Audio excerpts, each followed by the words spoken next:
Nous sommes très heureux de vous retrouver sur Medi 1. Soyez les bienvenus dans l'invité de la rédaction.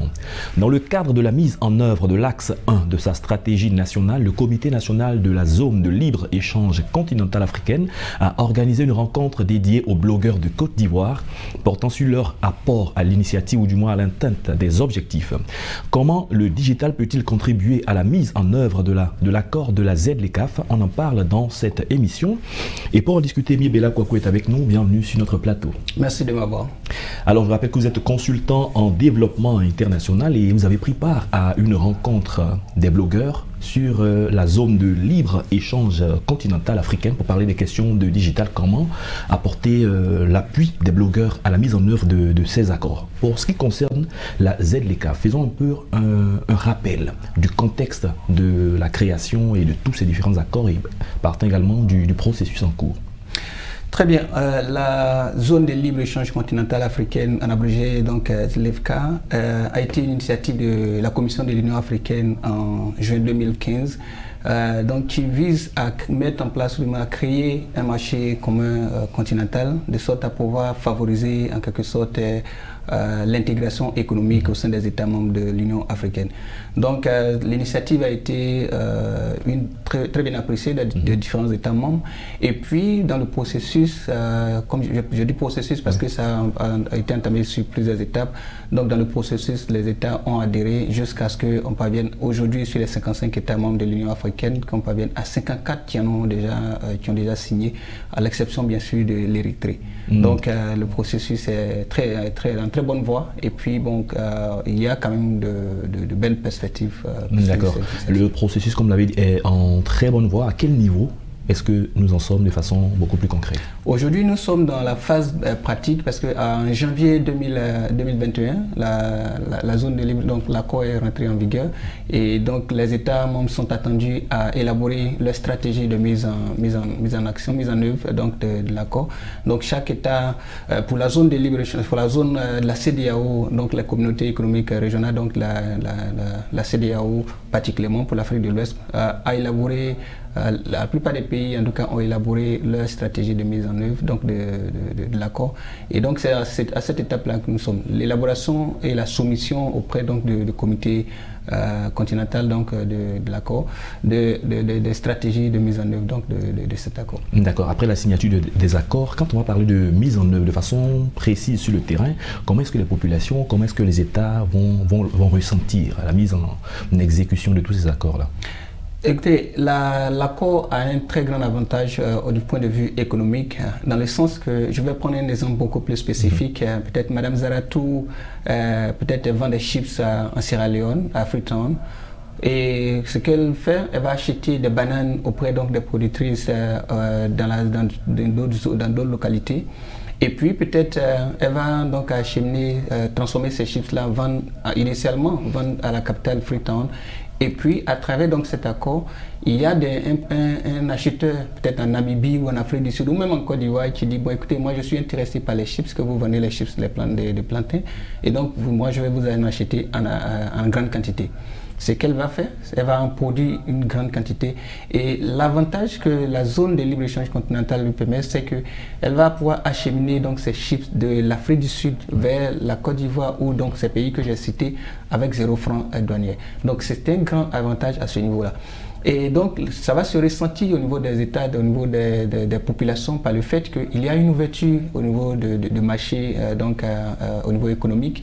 Les entreprises, les PME vont majoritairement avoir beaucoup plus d'opportunités, non seulement de pouvoir exporter leurs produits, mais également de pouvoir aussi bénéficier donc de l'avantage des grandes entreprises, donc de pouvoir bénéficier de leur expertise pour pouvoir développer leurs activités.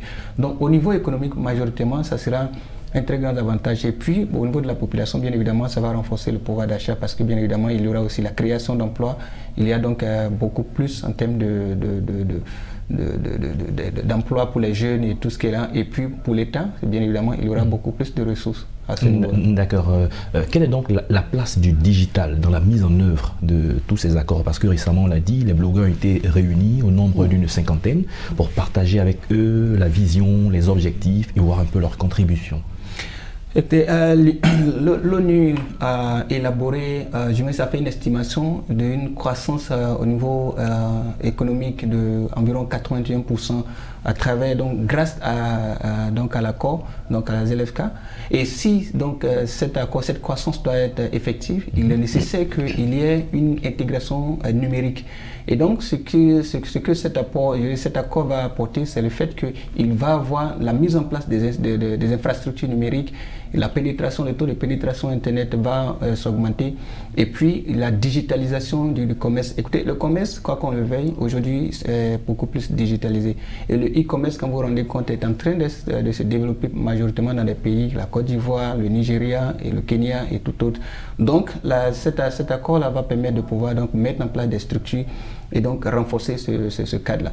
Mais également au niveau des acteurs du digital, comme donc les associations de blogueurs, il y a aussi la nécessité, par exemple, de pouvoir faire connaître cet accord. Et d'ailleurs, c'est dans ce cadre-là que nous étions en atelier avec le comité national, où nous avons échangé sur l'apport que l'Union nationale des blogueurs du Côte d'Ivoire peut apporter pour pouvoir soutenir donc en termes de vulgarisation, en termes de sensibilisation, et puis beaucoup plus en termes d'apport, notamment sur comment est-ce qu'on peut peut-être faire connaître un certain nombre de mesures, et aussi faire connaître des préoccupations, faire remonter des préoccupations des populations que nous recueillons en tant que blogueurs citoyens, pour que cela puisse être pris en compte dans la mise en œuvre proprement dit de l'accord. D'accord. En ce qui concerne comment faire connaître les initiatives qui sont prises, les accords, plus précisément à l'endroit des personnes qui sont au cœur de ce processus. Tu as pris un exemple d'une dame qui vend des chiffres, donc toutes les personnes qui font des affaires, qui vont bénéficier de ces accords, qu'est-ce qui est fait à leur endroit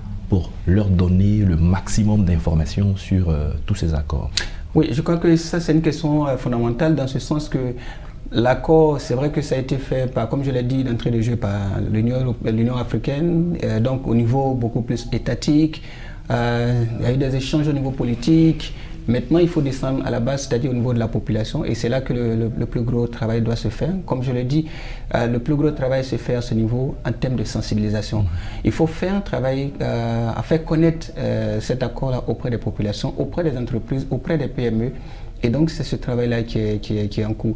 Et ce qui doit être essentiel dans ce sens-là, c'est comment faire en sorte que les entreprises puissent se rendre compte de ce que ça leur apporte. Les pays, il n'y a pas de petits pays, mais des pays en termes de population, en termes de taille, donc les petits pays en termes de taille, ont beaucoup peut-être ont des raisons de craindre le fait qu'il y a une ouverture. Parce que, bon, évidemment, le Nigeria pourra écouler ses produits au Togo, et puis peut-être l'Éthiopie ou bien l'Égypte va pouvoir écouler ses produits en Côte d'Ivoire, et vice-versa, bien sûr. Donc, il y a cette crainte-là. Donc, il faut faire un travail d'information et de sensibilisation, et aussi de formation, pour qu'on puisse se rendre compte de l'avantage qui en ressort, les enjeux fondamentaux qui en ressortent, et puis, évidemment, en bénéficier. D'accord. Au-delà des avantages qui permettraient à tous les pays de pouvoir donc écouler les produits, faire des échanges sans payer de taxes, est-ce qu'il n'y a pas véritablement un danger à la base pour certains pays qui vont voir des marchés qui seront inondés par les pays les plus puissants à ce niveau-là? Oui, c'est ce que je disais tout à l'heure. Quand vous prenez certains pays, un pays comme le Togo, je prends ce pays parce qu'en termes de taille, ou même peut-être la Guinée équatoriale en termes de taille, le Gabon comme ça, ces pays-là ont des raisons de pouvoir peut-être se méfier des entrepreneurs, parce que ce que ça veut dire, c'est qu'il y a aussi la possibilité pour les producteurs sénégalais, des producteurs nigériens, d'être des concurrents directs. Voilà, exactement, de pouvoir écouler leurs produits sur place. Donc ça fait une forte concurrence. Donc le marché local sera en quelque sorte inondé. Mais encore une fois, ça présente aussi des avantages, parce qu'il y a aussi la possibilité de partenariat, et puis aussi de pouvoir, donc pour la population, parce que plus il y a des entrées de marchandises et tout ce qui est là, plus aussi il y a la possibilité de pouvoir bénéficier. Mais encore une fois, tenons-nous bien, ce qui est fondamental dans l'accord, c'est, je veux dire, le but, l'objectif fondamental de promouvoir le commerce intra-africain, qui jusque-là était estimé à autour de 17%. Donc, le but, l'accord vise donc à aller jusqu'à 52%, c'est-à-dire favoriser le commerce intra-africain, de sorte que les produits au niveau de la Côte d'Ivoire puissent être écoulés au niveau peut-être de la Gambie, peut s'être écoulé au niveau peut-être de l'Afrique du Sud et vice-versa, plutôt que le cacao ivoirien, plutôt que d'être évacué directement vers peut-être la France ou d'autres pays. Parce que le risque dans ce cas aussi, c'est que quand ces pays n'en ont plus besoin, évidemment, le coût va diminuer. Alors que si, en interne ici, il y a un marché déjà qui existe, ça peut aussi compenser cela. Donc, il y a ce côté positif-là qu'il faut voir, en plus de l'aspect négatif peut-être dont on en parle.